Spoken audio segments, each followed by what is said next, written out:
د طالبانو یو جګپوړی مذهبي مشر په پاکستان کې وژل شوی. سلام، ستړي مشئ، وخت مو په خیر. پام وکړئ، د ورځې مهم خبر ده.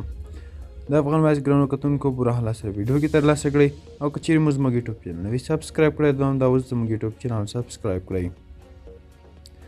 په افغانستان کې د طالبانو حکومت جمعه اپریل 19 ورځ 17 تایید کړه چې ناڅرګندو وسلوالو د دې ډلې یو جګپوړی مذهبي مشر په پاکستان کې وژلی دی.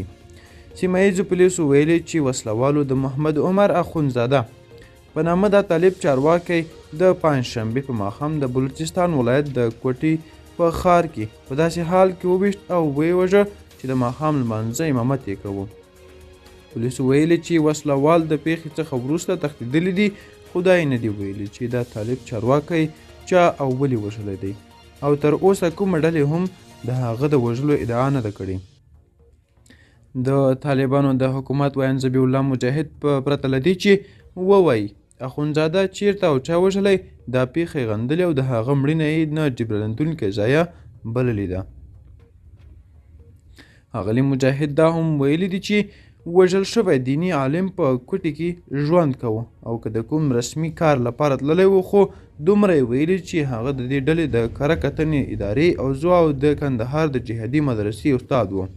مجاهد د وژل شوي طالب چارواکي په هکله د ایکس په شبکې کې لیکلي چې د طالبانو حکومت د دغه واقعه د هیواد لپاره یوه نه جبرانېدونکې علمي ضایعه بولي. د اخندزاده صاحب مرحوم کورنۍ خپلوانو او متعلقینو ته تسلیت وړاندې کوي. د اسلام دښمنانو دغه جنایت چې علما کرام په شهادت رسوي په کلکه غندي او ستر جرم یې ګڼي. سره له دې چې ښاغلي مجاهد دا وژل شوی طالب چارواکی یوازې د مدرسې استاد او د کره کتنې کمیټې غړی بللی، خو ګڼ شمېر سرچینو امریکا غږ ته ویلي چې دې د طالبانو مشر هیبت الله اخندزاده جګپوړی سلاکار و.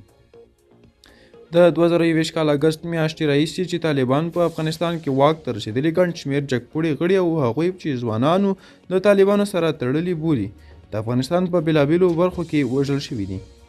د پاکستان حکومت هم لا په دې هکله څه نه دي ویلي، خو د طالبانو د جګپوړی چارواکی د کوټې په ښار کې چا وژلی دی، خو تر دې وړاندې په طالبانو د اکثریت بریدونو کولو ادعا د داعش خراسان څانګې کړي. ګرانو کتونکو، دا و چمتو کړی خبر، تر بیا ښې چارې ښه وه.